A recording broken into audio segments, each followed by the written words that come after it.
Seseorang bertanya kepada saya begini, bolehkah tubuh kita yang sudah meninggal, selain organ, kita menyumbangkan tubuh kita untuk praktek kedokteran? Siapakah aku di hadapan-Mu Tuhan, Kau curahkan cinta-Mu.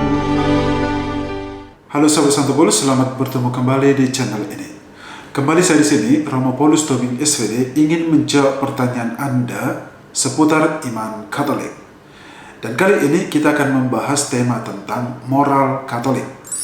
Ketika saya membuat katekese moral Katolik tentang donor organ tubuh di episode 143 sebelum ini, seseorang bertanya kepada saya begini, bolehkah tubuh kita yang sudah meninggal, selain organ, kita menyumbangkan tubuh kita untuk praktek kedokteran?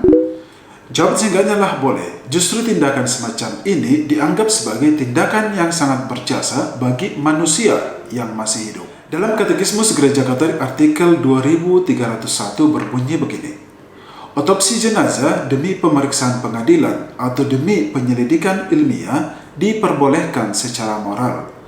Penyerahan organ tubuh secara cuma-cuma sesudah kematian diperbolehkan dan dapat sangat berjasa. Gereja mengizinkan pembakaran mayat sejauh ini tidak ingin menangkal kepercayaan akan kebangkitan badan. Dari pernyataan Katekismus Gereja Katolik artikel 2301 ini jelas dikatakan bahwa otopsi jenazah untuk atau demi penyelidikan ilmiah khususnya di bidang kedokteran diperbolehkan secara moral Katolik. Jadi tindakan itu diperbolehkan setelah mendapat persetujuan dari orang yang bersangkutan. Dalam arti begini, sebelum seorang meninggal, dia sudah membuat surat wasiat atau memberikan ke kerabatnya bahwa setelah dia meninggal, dia mau mendonasikan tubuhnya itu untuk dijadikan praktek di bidang kedokteran atau di bidang medis. Jadi harus ada bukti sebelum tindakan itu dilakukan secara sah.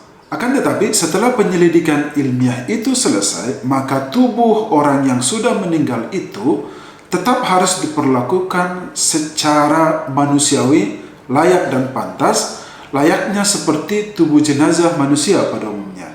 Jadi setelah penyelidikan ilmiah itu dilaksanakan, maka tubuh jenazah itu harus dikuburkan atau dikremasi sesuai dengan keinginan keluarga yang bersangkutan. Hal itu diperjelas dalam Katekismus Gereja Katolik artikel 2300 yang berbunyi begini, jenazah orang yang telah mati harus diperlakukan dengan hormat dan penuh kasih dalam iman dan dalam harapan akan kebangkitan.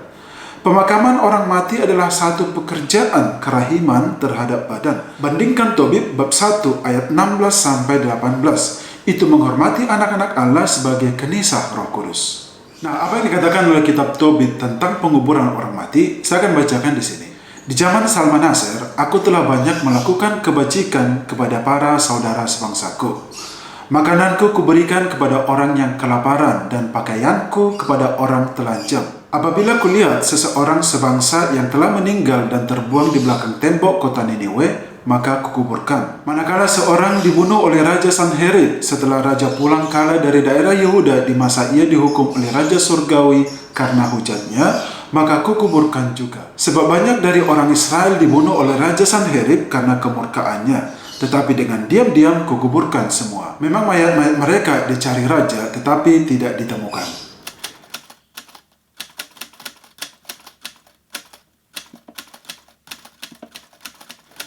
Nah, sahabat Santo Paulus, demikianlah jawaban saya terhadap pertanyaan Anda tentang apakah kita diperbolehkan mendonorkan tubuh kita untuk praktek kedokteran setelah meninggal. Jawabannya lah boleh, tetapi ada syarat dan ketentuannya. Apakah syarat dan ketentuannya? Saya sudah menjelaskan itu tadi.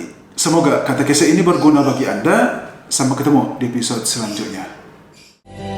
Bekerja di ladangmu, jadi abdi abadi, hari ini sampai